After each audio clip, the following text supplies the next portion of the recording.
দেশের আইন শৃঙ্খলা পরিস্থিতি যে খুবই ভালো আমি বলবো না, খুবই খারাপ আমি বলবো না, এটা সন্তোষজনক। এখন যে পরিস্থিতিটা আছে এটা সন্তোষজনক।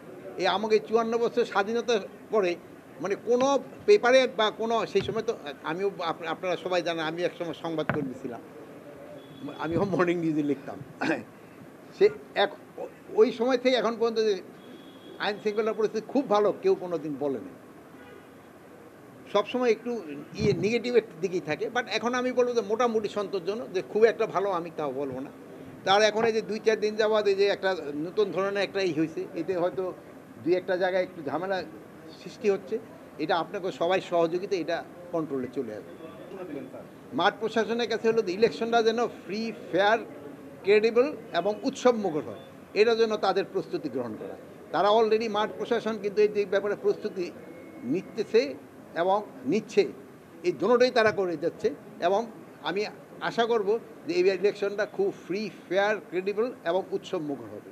কিন্তু বাট ইলেকশনটা কিন্তু শুধু মাঠ প্রশাসন মানে আমাদের পুলিশ প্রশাসন মানে আমি আইন শৃঙ্খলা বাহিনী বলতে বোঝাচ্ছে, আইন শৃঙ্খলা বা প্রশাসনের উপরে নির্ভর করে না। এটার মধ্যে কিন্তু আরও কতগুলি স্টেক হোল্ডার, একটা ইলেকশন কমিশন রয়ে গেছে, আর রয়ে গেছে হলো বিভিন্ন পার্টিগুলি, আর সবচেয়ে হলো সর্বোপরি হলো জনগণ।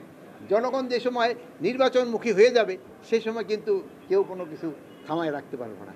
আমরা সবাই প্রস্তুত আছি। রায়ের মাননীয় কী বলে ট্রাইব্যুনাল কী রায় দেয় তা আমরা তো জানি না, বাট রায় যাই দেয় তো কার্যকরী হবে এবং এবং জনগণ এবং যার এই হেতু সবাই এটা মেনে নিবে। এখন যেখানে আমি এখানে এসে আমি একটু শুনছি যে ঘটনাটা, তাই এই ঘটনা তো দুই পার্টি একসাথে বসছে, এটা আমি আশা করবো যে সমস্যাটা সমাধান হয়ে যাবে, যেহেতু এটা তো আমার নিজেদের ভিতরে এই সমস্যাটা অবশ্যই সমাধান হয়ে যাবে। বাট এই ধরনের ঘটনা যেন না ঘটে, আইন শৃঙ্খলা বা এগুলির জন্য তারা সবসময় সজাগ থাকতে হবে। মানে হয় কি এটার ক্ষেত্রে আইনগত ব্যবস্থা বা যে কোনো ব্যবস্থা প্রশাসন তো অবশ্যই তারা যেটা নেওয়ার এটা নেবে। সবচেয়ে ভালো হলো যে সব পার্টির সাথে বসে একটা সমস্যার সমাধান, এইটার ক্ষেত্রে আমি আশা করব আপনারাও কোঅপারেট করবেন, যেন একটা ঘটনা ঘটছে এটা কীভাবে সবাই মিলে বসে